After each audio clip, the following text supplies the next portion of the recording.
አብዛኛውን ጊዜ ግብ ብናወጣም ወይንም ደግሞ ጎል ክሬት ብናረግም ለምንድነው ግን መለወጥም ይከብደን? ለውጡን ማምጣት ያልቻልነው ለምንድነው? ኪሎ መቀነስ ፈልጋለሁ እንላለን፣ መጽሐፍ ማሳተም ፈልጋለሁ እንላለን፣ ወይንም ደግሞ ቢዝነስ መጀመር ፈልጋለሁ እንላለን። ግባችን ክላሪቲን ወይንም ደግሞ ግልጽ የሆነ መንገዳችንን ሊያሳየን ይችላል። ነገር ግን ሲስተማችን ደግሞ በጣም ደካማ ይሆናል።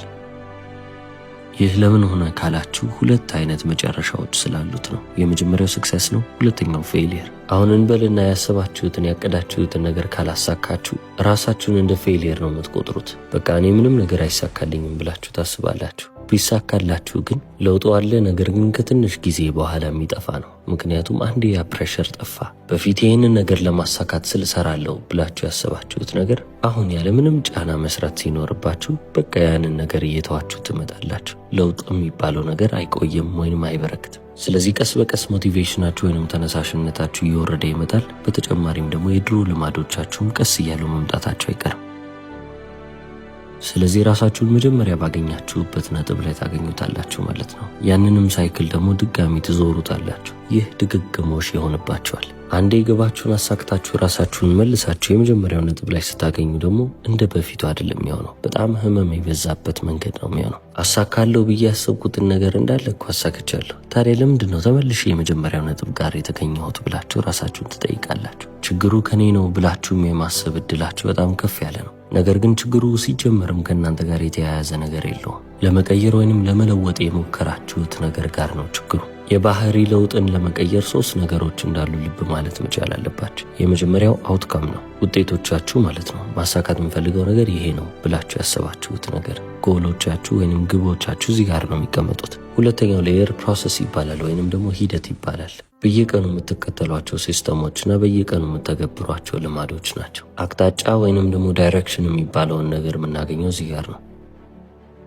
ልማድ ማለት ምን ማለት ነው ካላችሁ አንድ ተግባር ሲደጋገም ነው። ሲስተም ወይንም ደግሞ ይሄ ስርዓት ብለን የምናስበው ነገርስ ምንድነው ካላችሁ በተደጋጋሚ የምታደርጉትን አክሽን ወይንም ደግሞ የምታደርጉትን ተግባር ኮንሲስተንት እንዲሆን ወይንም ወጥነት እንዲኖረው የሚያደርገው ነገር ነው። ስለዚህ ልማድ ብለን ያሰብነው ነገር አክሽኖቹ ቢሆኑ ወይንም ተግባሮቹ ቢሆኑ ከተግባሮቹ ጀርባ ያለው ዋናው መሰረቱ ደግሞ ሲስተሙ ወይንም ደግሞ ስርዓቱ ይሆናል ማለት ነው። ጸሐፊውም ጄምስ ክሊር እንደዚህ ብሎ ይናገራል። ባወጣችሁት የግቦች ደረጃ መሰረት ከፍ እያላችሁ ሳይሆን የምትሄዱት ባላችሁ የሲስተም ደረጃ ዝቅ እያላችሁ ትመጣላችሁ ይላል። ለምሳሌ ግባችንን በአንድ በቀላል ነገር ላይ እንመስርተው፣ ቋንቋ መልመድን በለው። ስለዚህ ግባችን ፍሉዌንሲ ላይ ነው የሚሆነው፣ በዛ ቋንቋ ከሌሎች ሰዎች ጋር መግባባት መቻል። ስለዚህ አሁን ይህ አውትካሙ ወይንም ደግሞ ጎሉ ይሆናል። ታዲያ ግባችሁ እሱ ስለሆነ ግን ይህንን ነገር ለማወቅ ወይንም ደግሞ ቋንቋውን ለመቻል የሚጠቅማችሁ ነገር የለም። ዋናው ነገር ፕሮሰሱ ነው። ፕሮሰስ ውስጥ ደግሞ ምን አለ ብያችኋለሁ? ሲስተምስ እና ሃቢትስ አለው። ስለዚህ ለምሳሌ በዛ ቋንቋ ውስጥ 10 ቃላቶችን በአንድ ቀን ውስጥ ማወቅ፣ በዛ ቋንቋ እየተነገረ ያለ የሆነን ነገር ለ5 ደቂቃ ማዳመጥ፣ በመጨረሻም ደግሞ ዋን ሾርት ኮንቨርሴሽን አንድ አጭር የምትባል ንግግርን ማድረግ ብለን ካቀድን ይህ ሲስተም ይሆናል። ሲስተሙ ማድረግ ያለባችሁን ነገር አስቀምጦታል። እናንተ ያንን ነገር እያደረጋችሁ በየቀኑ መቀጠል ደግሞ ተግባራችሁ ይሆናል። ያ ማለትም ደግሞ ተግባራችሁ ሲደጋገም ልማድ ይሆናል። ስለዚህ ግቦቻችን የሚጠቁሙት ወደ አውትካሙ ወይንም ደግሞ ወደ ውጤቱ ነው። ሲስተሞቻችን ግን ዳይሬክሽንን ይሰጡናል። ወደ ግባችሁ የምትሄዱበት አቅጣጫ ይሄ ነው ብለው ነው የሚያስረክቡ።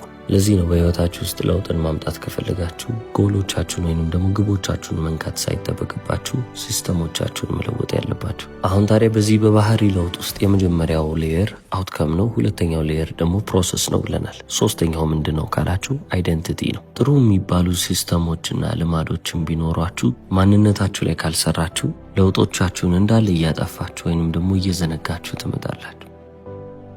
አሁን አይደንቲቲ ማለት ምን ማለት ነው? ኦፍኮርስ ማንነት ነው ብለናል። ነገር ግን ራሳችሁን የምትመለከቱበት መንገድ ነው። እኔ ነኝ ብላችሁ የምታስቡትንም ደግሞ ያመለክታል። አብዛኛው ሰው ብዙ ጊዜ የሚሳሳተው ለዚህ ነው። መለወጥን ሲያስብ ከውጪ ነው መጀመር የሚፈልገው። ያ ማለት ግቦችን ያነሳል፣ ከዛ በኋላ ወደ ዳይሬክሽን ይመጣል። ያ ማለትም ደግሞ ሲስተምና ሃቢቶችን፣ ከዛ ወደ አይደንቲቲ ያልፋል። መጀመሪያ ግን መለወጥ ያለበት አይደንቲቲ ወይንም ማንነታችሁ ነው። ለዚህ ነው ጸሐፊው ጄምስ ክሊር በመጽሐፉ ላይ እንዲህ ብሎ የጻፈው፣ ውጤታማ በሚባል መንገድ ልማዶቻችሁን መለወጥ የምትፈልጉ ከሆነ ማተኮር ያለባችሁ ምን ማግኘት እችላለሁ፣ ምን ማሳካት እችላለሁ የሚለው ነገር ላይ ሳይሆን ምን መሆን እፈልጋለሁ፣ ማን መሆን እፈልጋለሁ በሚለው ጥያቄ ላይ ነው የሚለን። ለዚህ ነው የቀድሞ ማንነታችን ምንጊዜም ቢሆን ከደረስንበት ስኬት ጎትቶ የሚወስድን። ይህ ማለት እናንተ ተመሳሳይ ሰው ሆናችሁ የተለያየ ውጤት ብታመጡ አሁንም የድሮ ማንነታችሁ አለና አሁንም ተመሳሳይ የሚባል ሰው ሆናችሁ ትቀራላችሁ።